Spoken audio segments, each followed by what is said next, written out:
कहते हैं दिल्ली दिल बरों की है, दिल जलों की है। कहते तो ये भी हैं कि दिल्ली दिल फरेबों की भी है।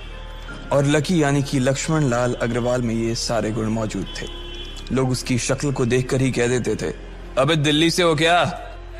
लकी वैसे दिखने में स्मार्ट और अट्रैक्टिव था, पर जेब से खस्ता हालत होने की वजह से रहता बेहद सिंपल तरीके से था। शर्ट का रंग उड़ा हुआ और पैंट से पैबंद जुड़ा हुआ। कहने को तो उसकी उम्र के लड़के दिल्ली की सड़कों पर रात को मोटर बाइक दौड़ाते थे, लेकिन लकी उर्फ लक्ष्मण लाल अग्रवाल सिर्फ कमरे से कॉलेज में पढ़ाई और गर्लफ्रेंड डिंपल के साथ थोड़ा वक्त बिताना, फिर कॉलेज से दुकान, दुकान से जब होम डिलीवरी आए तो वहां, और फिर घर चला जाता था। हाँ, कभी कभी जब वो किसी लड़के को खाली सड़क पर मोटर बाइक दंदनाते हुए देखता तो कहता, एक दिन अपना टाइम भी आएगा जब मैं चश्मा लगाकर बैठूंगा और पीछे डिंपल को बैठाऊंगा।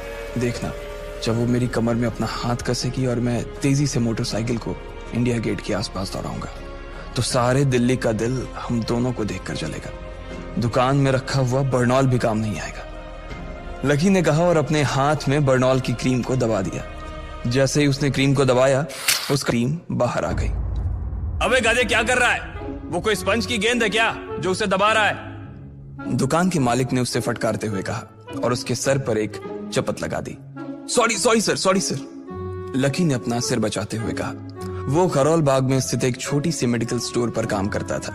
उसकी दुकान का नाम था चमन मेडिकल स्टोर और उसके ओनर का नाम था चमन लाल। लकी पिछले 5 साल से इन्हीं की दुकान पर काम कर रहा था। यहाँ इस छोटी सी शॉप पर काम करना उसकी मजबूरी थी। लाइफ में कंगाली की वजह से उसे कॉलेज में पढ़ाई पूरी करने के लिए पार्ट टाइम जॉब करना था। उसने कई अच्छी जगह अच्छी तनख्वाह की नौकरी ढूंढी पर नहीं मिली और वो इस मेडिकल स्टोर पर ही अटक गया।